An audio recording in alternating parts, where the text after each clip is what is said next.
పెహల్గ్రామ్లో జరిగిన ఉగ్రదాడులపై ఆ తరువాత జరిగిన ఆపరేషన్ సింధూర్పై పలువురు సెలబ్రిటీలు స్పందించలేదు అంటూ సోషల్ మీడియాలో నెటిజన్స్ వాళ్ళని ట్యాగ్ చేసి తెగ రచ్చ చేస్తున్నారు. కానీ వాళ్ళ స్పందన విన్న తరువాత వీళ్ళు ఏమీ స్పందించకుండా ఉంటేనే బాగుందిరా బాబు అనిపిస్తుంది. నిన్న ట్విట్టర్లో ప్రముఖ క్రికెటర్ అంబటి రాయుడు వేసిన ఒక ట్వీట్ పెనుదుమారమే రేపింది. ఆయన ఆపరేషన్ సింధూర్ని ఉద్దేశిస్తూ ఒకరు కన్ను పీకేశారు కదా అని మనం కూడా అవతలి వాళ్ళ కన్ను పీకేస్తూ వెళితే ఈ ప్రపంచం మొత్తం గుడ్డిది అవుతుంది అంటూ ఆయన ఒక కామెంట్ చేశాడు. దీనిపై నెటిజన్స్ అంబటి రాయుడిని ఒక రేంజ్లో ఏకిపారేశారు. అసలు నువ్వు మనిషివేనా అంటూ ఆయన్ని అభిమానించే వాళ్ళు కూడా పెదవి విరిచారు.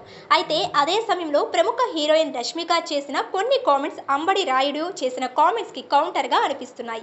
ఆమె మాట్లాడుతూ ఉగ్రవాదానికి వ్యతిరేకంగా తమని తాము రక్షించుకోవడానికి కొంతమంది యుద్ధదాహం తీర్చుకునే దేశంగా ముద్రించే ప్రయత్నం చేస్తున్నారు. అది చాలా తప్పు.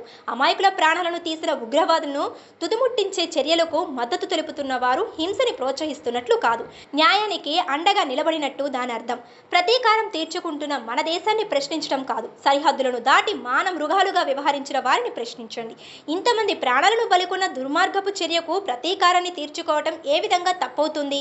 శాంతిని కోరుకోవడంలో ఎలాంటి తప్పు లేదు. కానీ మనకు హాని తలపెట్టని చూపించకుండా శాంతంగా ఉంటే ఖచ్చితంగా మన చేతగనితనం అవుతుంది అంటూ రష్మిక చేసిన కామెంట్స్ బాగా వైరల్ అయ్యాయి.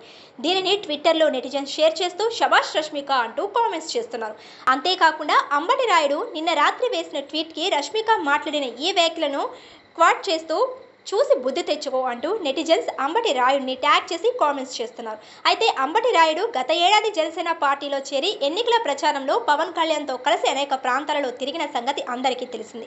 మొన్ననే పవన్ కళ్యాణ్ ప్రెస్ మీట్ ని ఏర్పాటు చేసి కొంతమంది సెలబ్రిటీలు పిచ్చి కుక్కలలాగా ఏది పడితే అది వాడుతున్నారు.